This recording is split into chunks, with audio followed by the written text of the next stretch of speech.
तुम्ही कॅमेरा लावून बसून जा बेटा, कॅमेरा लावून घ्या आणि बसून जा. सर्वज्ञ श्री चक्रधर स्वामी की, गोपाल कृष्ण महाराज की, हिंदवी स्वराज्याचे सरसंस्थापक. बसा बेटा बसा. बसतील बसतील बसतील. त्यांचे कॅमेरे माझ्या चेहऱ्यावर सेट करतील मग बसतील. बसा, तुम्ही बसले की सुरू करतो. बस बसा, खुर्चीवर उभे असलेले बसा. चला, झाले फोटो आता तुमचे. हिंदवी स्वराज्याचे सरसंस्थापक छत्रपती शिवरायांना मानाचा मुजरा करतो.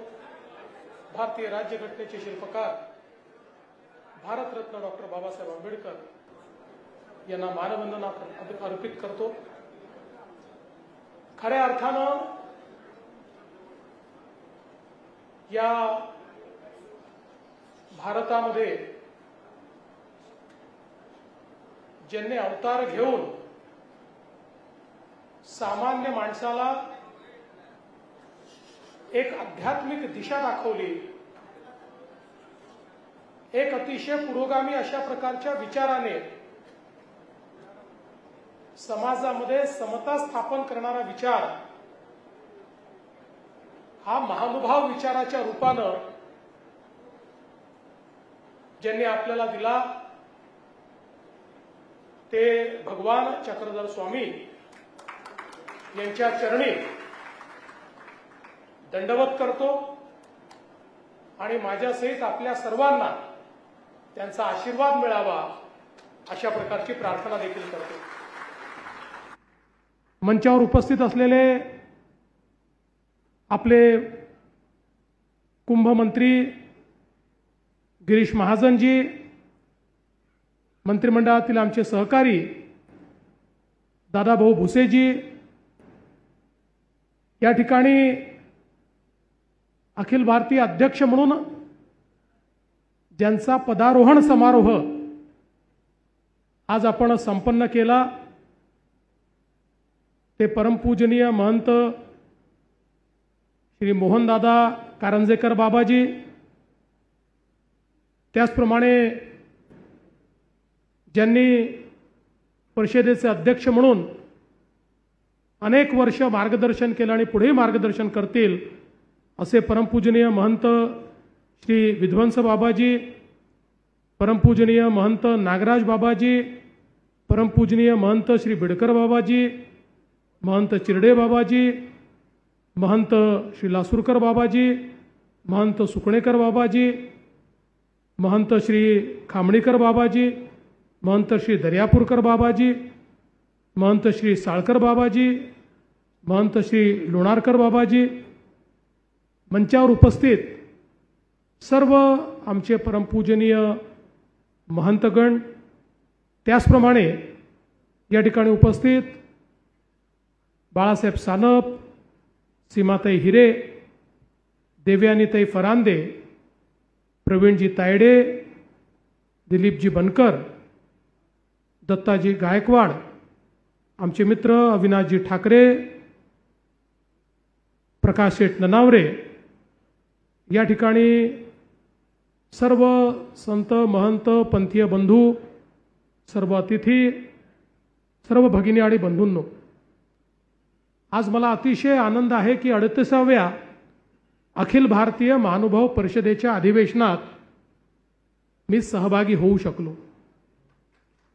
खरं म्हणजे 1 महिन्यापूर्वीच हे अधिवेशन व्हायचं होतं आणि त्याच्याकरता बाबांनी माझा वेळही घेतला होता, पण काही कारणाने मला येणं शक्य नव्हतं.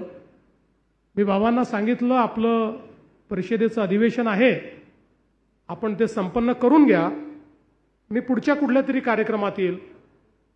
पण कारंजेकर बाबांचा स्वभाव आपल्याला माहिती आहे.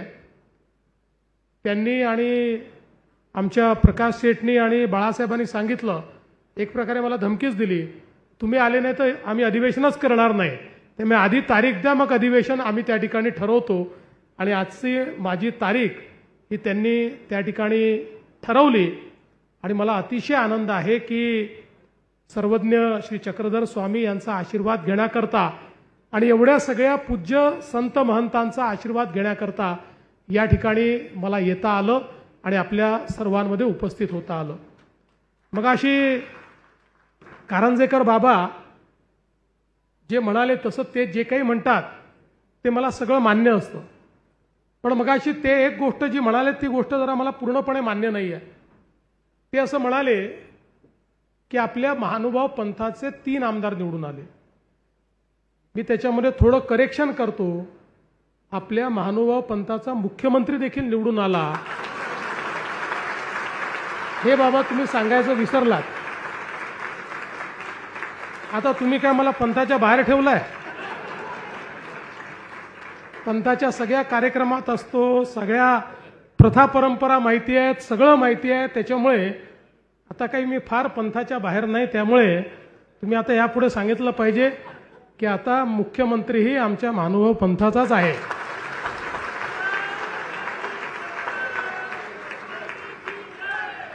आणि खऱ्या अर्थानं या ठिकाणी भगवान चक्रधर स्वामींनी या महानुभाव पंथाच्या माध्यमातून समाजामध्ये जो विचार रुजवला, आपण लक्षात घेतलं पाहिजे की प्रभू श्रीकृष्णाने आपल्याला गीतेत सांगितलं होतं, यदा यदा हि धर्मस्य ग्लानिर्भवति भारत अभ्युत्थानम धर्मस्य तदात्मानं सृजाम्यहं परित्राणाय साधूनां विनाशाय च दुष्कृतां धर्म संस्थापनार्थाय संभवामी युगे युगे.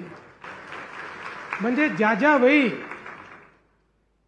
धर्मावर ग्लानी येईल, ज्या ज्या वेळी समाजावर आपत्ती येईल, ज्या ज्या वेळी समाजामध्ये भेदाभेद निर्माण होईल, ज्या ज्या वेळी समाज हा धर्माच्या मार्गावरनं पथभ्रष्ट होईल, त्या त्यावेळी वेगवेगळ्या रूपानं मीच जन्म घेईन आणि त्या ठिकाणी समाजाला पुन्हा सन्मार्गावर आणण्याचा प्रयत्न करेन. आणि आपण पाहू शकतो की ज्यावेळी भगवान चक्रधर स्वामींनी अवतार घेतलेला आहे तो काळही कुठेतरी समाज हा पथभ्रष्ट झालेला आपल्याला पाहायला मिळतो. सातत्याच्या आक्रमणांमुळे, समाजातल्या भेदाभेदांमुळे, समाजातल्या विषमतेमुळे समाजामध्ये एक प्रकारची वेगळी व्यवस्था निर्माण झालेली आपल्याला पाहायला मिळते. अशा परिस्थितीमध्ये संपूर्ण समाजाला एका सूत्रामध्ये बांधण्याचं काम जर कोणी केलं असेल तर ते सर्वज्ञ श्री चक्रधर स्वामींनी केलं. आणि जो समाज जातीमध्ये, पंथामध्ये, भाषेमध्ये उच्च नीच अशा प्रकारच्या वेगवेगळ्या दऱ्यांमध्ये विभागलेला होता, त्या संपूर्ण समाजाला या महानुभाव विचाराने एकत्रित केलं. कोणी कोणाची जात विचारली नाही, कोणी कोणाची भाषा विचारली नाही, कोणी कोणाचा पंथ विचारला नाही, तर सगळ्यांना एक सन्मार्ग देण्याचं काम या ठिकाणी सर्वज्ञ चक्रधर स्वामींनी केलं. आपण बघा, गुजरातमधनं ते आपल्या विदर्भाच्या, महाराष्ट्राच्या मातीमध्ये आले. पण या ठिकाणी मराठीची जी सेवा त्यांनी केली, आज आपली मराठी भाषा अभिजात झाली. या अभिजात भाषेच्या संपूर्ण प्रवासामध्ये 2 ग्रंथ हे अत्यंत महत्त्वाचे ठरले की ज्यांनी आपल्या भाषेच्या अभिजात असण्याचा पुरावा दिला. त्यातला एक ग्रंथ ज्ञानेश्वरी आहे, तर दुसरा ग्रंथ लीळाचरित्र आहे.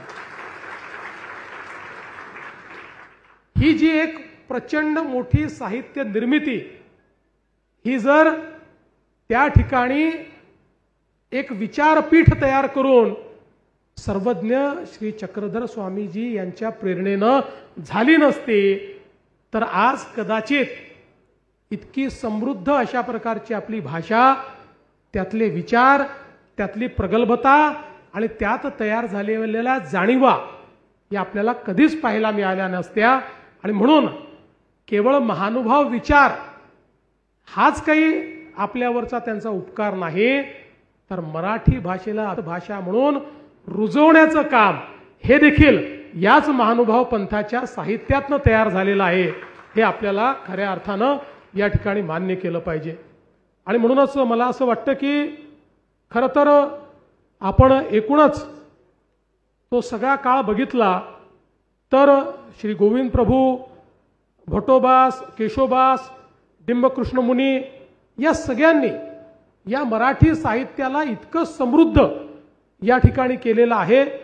आणि मग आपल्याला माहिती आहे लीळा चरित्र, गोविंद प्रभू चरित्र, रिद्धपूर चरित्र, केशरीबास यांचा दृष्टांत पाठ, सिद्धांत सूत्रपाठ, त्यानंतर बाईदेवबास यांचं पूजा वासर, नरेंद्र स्वामी यांचं रुक्मिणी स्वयंवर, भास्कर भट यांचे शिशुपाल वध, उद्धव गीता, दामोदर पंडित यांचे वत्स्याहरण, रवळोबास यांचे सह्याद्री महात्म्य, नारो यांचे रिद्धपूर वर्णन, विश्वनाथ पंडित यांचं ज्ञानप्रबोध यासह स्थानपोथी, वृद्धाचार, मार्गरूढी, चरित्र अभाव, त्याचबरोबर महादेव बेचे यांचं त्या ठिकाणी साहित्य, अशा अनेक गोष्टी की ज्यातनं समकालीन विचार प्रवाह, समकालीन महाराष्ट्र, त्याची एक आध्यात्मिक बैठक, त्या ठिकाणी होणारे संस्कार,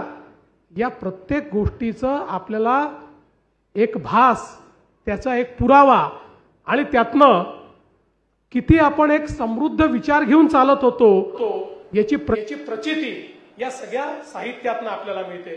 स्थानपोथी यातनं तर महाराष्ट्राचा सगळा इतिहास, भूगोल आणि संस्कृती, ग्रामरचना, खाद्य, व्यवहार, प्रशासन, व्यापार, व्यवसाय, अशा सगळ्या गोष्टी या आपल्याला त्या ठिकाणी पाहायला मिळतात। आणि म्हणून हे केवळ ग्रंथ नाही आहे, तर हा आपला इतिहास देखील आहे, आपल्या सांस्कृतिक वाटचालीचा ठेवा देखील या ठिकाणी महानुभावांच्या विचारातनं तयार झालेला। आणि म्हणून मला असं वाटतं की आजही मी बघतो तीच परंपरा आमच्या महानुभाव पंथाने सातत्याने कायम ठेवली आहे। मी आता इतक्या कार्यक्रमांमध्ये जातो, असा एकही कार्यक्रम नाही की ज्या कार्यक्रमांमध्ये 3-4 तरी ग्रंथांचं प्रकाशन होत नाही। प्रत्येक कार्यक्रमात आपल्याला ग्रंथांचं प्रकाशन होताना या ठिकाणी पाहायला मिळतं। आणि खऱ्या अर्थानं ही जी विचारांची संपदा आहे, ही जी विचारांची परंपरा आहे, ती परंपरा आपल्यापर्यंत आणण्याचं काम या ग्रंथांच्या माध्यमातून सातत्याने होत असतं। आणि म्हणूनच मला असं वाटतं की आज ज्यावेळी अनेक वर्षानंतर पुन्हा एकदा आमच्या या महानुभाव पंथाच्या सर्व महंतांनी हा प्रयत्न सुरू केला, म्हणजे प्रयत्न तर ते अनेक वर्षापासून करत होते की एक समृद्ध परंपरा, म्हणजे आपण जर बघितलं तर आज आपले जेवढे म्हणजे अगदी रिद्धपूर पासनं जाळीचा देव, पोळीचा देव किंवा जेवढे आपले महत्वाचे स्थान असतील, या सगळ्या स्थानांमध्ये ज्या काही अडचणी आहेत, या अडचणी काय आहेत? या अडचणी या करतायत की त्या वेळच्या आक्रमणामध्ये आमच्या महानुभाव पंथाने कधीही पंथाचा रस्ता सोडला नाही। त्या सगळ्या आक्रमणांना त्या ठिकाणी झेललं, त्या आक्रमणातनं मोठ्या प्रमाणात अन्याय झाला, अत्याचार झाला, त्याचा सामना केला, पण तरी देखील आपली पंथीय व्यवस्था आणि विचार हा कधीच महानुभाव पंथाने ढळू दिला नाही। आणि म्हणून ही सगळी आपली जी काही त्या ठिकाणी आध्यात्मिक स्थळं आहे, ही सगळी स्थळं ही जगली, ती वाचली, पण ती अडचणीत देखील आली, एक संघर्ष देखील त्याच्याकरता करावा लागला। आणि म्हणूनच 2014ला ज्यावेळी मी मुख्यमंत्री झालो आणि त्यावेळी पहिल्यांदा विशेषतः आमचे अविनाश ठाकरेजी आणि मोहनदादा म्हणजे कारंजेकर बाबा यांची भेट झाली। आणि त्यापूर्वी मी महापौर असताना 1997 साली ज्यावेळी आमच्या चिसभवनमध्ये आपल्या महानुभाव पंथाचा खूप मोठा एक मेळावा झाला होता आणि त्या अधिवेशनामध्ये सगळ्या व्यवस्था आमच्याकडे होत्या आणि अतिशय सुंदर अशा प्रकारचा तो मेळावा, खरं म्हणजे मी असं म्हणेन की महानुभाव पंथाशी माझं नातं जे जुळलं ते 1997च्या त्या चिसभवनच्या मेळाव्यापासून जुळलं आणि तेव्हापासनं सातत्याने पंथीय सगळे आपले जे महंत आहेत यांच्या सानिध्यामध्ये वेगवेगळ्या कार्यक्रमांमध्ये मी जायचो, वेगवेगळ्या पद्धतीनं जी काही मदत करता येईल ती आम्ही करायचा प्रयत्न करायचो. पण खऱ्या अर्थानं मुख्यमंत्री झाल्यानंतर त्या संदर्भात संधी लाभली आणि मग आपण वेगवेगळ्या प्रकारची ही जी कामं सुरू केली आणि त्यातनं आज मला आनंद आहे की गेल्या 10 वर्षामध्ये आपण अनेक गोष्टी या ठिकाणी करू शकलो.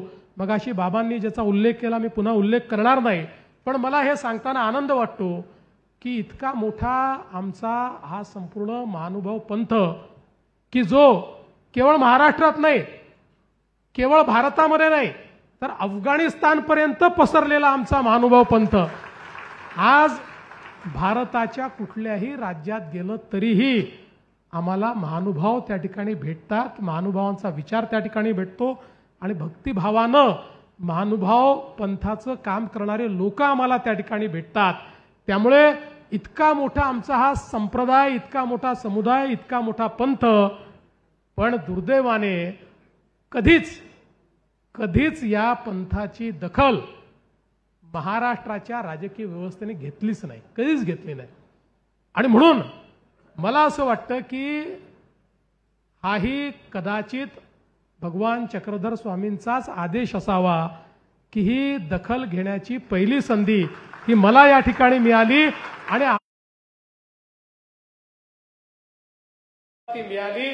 मी मुख्यमंत्री असताना, त्यानंतर शिंदेसाहेब मुख्यमंत्री असताना, आता पुन्हा मी मुख्यमंत्री असताना खरं म्हणजे या अनेक गोष्टी आपण करू शकलो.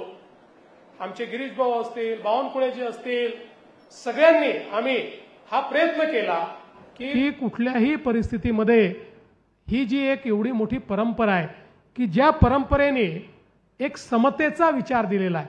आज आपण पाहू शकतो की आमच्या महानुभाव पंथामध्ये प्रचलित जाती व्यवस्थेतले सगळे लोक आम्हाला पाहायला मिळतात. अशी एकही जात नाही की जी महानुभाव पंथामध्ये आपल्याला त्या ठिकाणी दिसत नाही. पण त्याच वेळी या पंथामध्ये कोणी कोणाला जात विचारत नाही, सगळे महानुभाव एकमेकाला दंडवतच करतात. ही शिकवण जी आम्हाला मिळालेली आहे ती आमच्या समाजाकरता, आमच्या राज्याकरता आणि आमच्या देशाकरता अत्यंत महत्त्वाची आहे. आणि म्हणूनच मी आज या निमित्ताने, या परिषदेच्या निमित्ताने बाबांना निश्चितपणे या ठिकाणी सांगू इच्छितो की आपण ज्या ज्या अपेक्षा व्यक्त केलेल्या आहेत, आज आपण खरं म्हणजे रिद्धपूरला ज्यावेळेस विद्यापीठ दिलं त्यावेळी काही लोकांनी विरोध केला, म्हणाले विद्यापीठ रिद्धपूरला कशाला, ते मुंबईला असलं पाहिजे.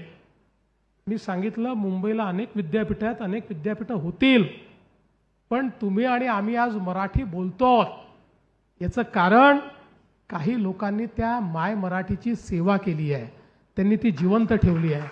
आणि असं मराठीला जिवंत ठेवणारं ठिकाण म्हणजे रिद्धपूर आहे. आणि म्हणून त्या ठिकाणी आपल्याला हे मराठी भाषेचं विद्यापीठ केलं पाहिजे आणि ते विद्यापीठ आम्ही केलं. आणि मी तुम्हाला विश्वासाने सांगतो खूप अडचणी, कारण आता शेवटी रिद्धपूर हे आपल्याला कल्पना आहे की जरी अतिशय जुनं अशा प्रकारचं त्या ठिकाणचं आपलं स्थान असलं तरी काळाच्या ओघामध्ये ते खूप मागे पडत गेलं. त्यामुळे जाण्याचे रस्ते असतील, रेल्वे स्टेशन असेल, व्यवस्था असतील, आज आपल्याला अगदी चांगलं सुंदर विद्यापीठ बनवायचं आहे, पण त्याची जागा देखील उपलब्ध नव्हती. पण बाबांनी आणि सगळ्या लोकांनी मदत केली, शेतकऱ्यांनी मदत केली, मग शेतकऱ्यांची जागा अधिग्रहित करून त्या ठिकाणी विद्यापीठ उभं करावं. पण मी तुम्हाला निश्चितपणे सांगतो की मराठी भाषा जी आपली आहे ही जगातल्या प्रमुख भाषांपैकी आहे. आज किमान 12-14 कोटी लोक मराठी भाषा बोलतात. त्यामुळे या जगातल्या प्रमुख भाषेला साजेसं अतिशय सुंदर आणि जागतिक कीर्तीचं विद्यापीठच आम्ही त्या ठिकाणी तयार केल्याशिवाय राहणार नाही. आणि त्याकरता ज्या ज्या अडचणी आहेत त्या अडचणी दूर करण्याचं काम हे निश्चितपणे आम्ही यापुढेही करत राहू. खरं म्हणजे आपली सगळी महंत मंडळी ही खऱ्या अर्थानं अतिशय उत्तम अशा प्रकारचं पंथाचं काम करत असतात. आणि आमचे कारंजेकर बाबा तर एक प्रकारे आता म्हणजे ते आता अध्यक्ष असले तरी एकूणच गेले 10 वर्ष पंथाच्या दूताच्या रूपाने काम करतायत. कुठल्याही आमच्या कोणत्याही महंतांचं काही काम असेल, पंथातल्या कुठल्याही व्यक्तीचं काम असेल तर बाबा त्याकरता हजर असतात. आणि मगाशी जसा उल्लेख केला की काही असलं की आपल्या प्रकाश सेठ ननावरेंना आणि बाळासाहेबांना घेऊन आणि तिकडे आमच्या अविनाश ठाकरेंना घेऊन बाबा आपले त्या ठिकाणी तयारच असतात आणि सातत्याने या गोष्टींचा खूप पाठपुरावा हा बाबा निश्चितपणे करत असतात. त्यामुळे मी आपल्याला आश्वस्त करतो की या सगळ्या व्यवस्था, कारण आपल्याला माहिती आहे 100-200 वर्षात बिघडलेल्या व्यवस्था आहेत, त्या आपल्याला रुळावर आणण्याकरता काही कालावधी लागेल. पण तो कालावधी लागला तरी मी तुम्हाला सांगतो की आमच्याकडनं आम्ही सरकार म्हणून मंचावरचे सगळे मंत्री असतील, आपले सगळे आमदार असतील, आम्ही सगळे हे महानुभावांच्या पाठीशी आहोत. आणि जेवढी पंथीय कामं असतील ही कामं उत्तम प्रकारे त्या ठिकाणी पूर्ण करण्याकरता आम्ही निश्चितपणे सगळे मिळून काम करू हा विश्वास मी आपल्याला देतो. पुन्हा एकदा सर्वज्ञ श्री चक्रधर स्वामी यांच्या चरणी नतमस्तक होतो. आणि अजून काही विषयात मगाशी सांगितलं की आपण चक्रधर स्वामींचा अवतरण दिवस हा त्या ठिकाणी सरकारी कार्यालयांमध्ये आणि सगळीकडे साजरा करायचा ठरवला. त्यात काही वाद निर्माण झाले. आता काही लोकांचं म्हणणं होतं की अवतरण दिवस म्हणजे ईश्वराचा अवतार आहे, मग तुम्ही तो कसा साजरा करता, मग त्याचं कसं तुम्ही महापुरुषांसोबत करता. मी म्हटलं बाबा आम्ही त्यांना मानतो, आता तो करायचा की नाही करायचा पंथाने ठरवायचा आहे. त्यामुळे आम्ही बाबा आता कमिटी तयार केली आहे.